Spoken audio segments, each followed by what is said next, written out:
ప్రభుత్వం కూడా మొత్తం మునిగిన ఇళ్ళకి కూడా 25,000 రూపాయల సాయం అందిస్తుంది. దీనిపై మీ అభిప్రాయం? ఏం చేస్తాం, కష్టం అంతా కొట్టిపోయి ఉన్నారు కదా, ఏం చేస్తాం. అందుకే సముదాయం మొత్తం బీరువాళ్ళు కొట్టిపోయి అన్నీ పోయారుగా. ఇస్తున్నారా? ఎవరు ఎదుగా ప్రభుత్వం ఇస్తే ₹1,00,000 ఇస్తారు వాళ్ళు. ఎవరన్నా ఇంటికి 2,00,000 దాకా పోయింది. మా ఇంటికి మొత్తం కూలరు విద్యు అన్నీ పోయినాయి, మంచాలు అన్నీ పోయినాయి, మోటార్లు పోయినాయి. ఒకే ₹1,00,000 పోయింది మాకు. అది ప్రభుత్వం ఇచ్చేదానికి మాకు ఏం సరిపోతుంది. అంటే ప్రభుత్వం ఇస్తామని చెప్తుంది కదా, ఎలా ఇస్తామండి. ఎలాగ ఇస్తారో మాకు తెలియదు కదా, ఇచ్చిన దాకా తెలియదు కదా.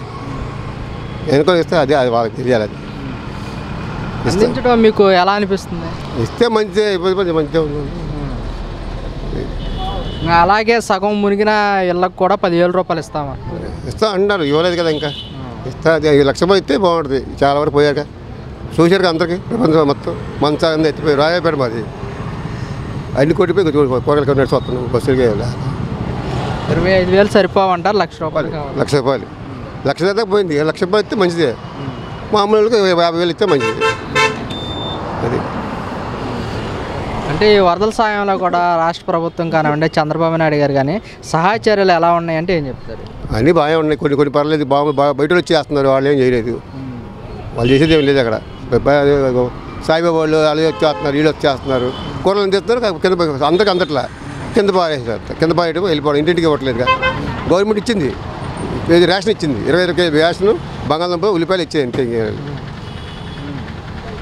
అంటే ఇంటివాటికి రాలేదండి ఇంకెవరు రాలేదు. ఇన్ఫెక్షన్ వచ్చారు, చెకింగ్ ఏమి పోయి అడుగుతున్నారు, ఇంటికి వచ్చి అడుగుతున్నారు.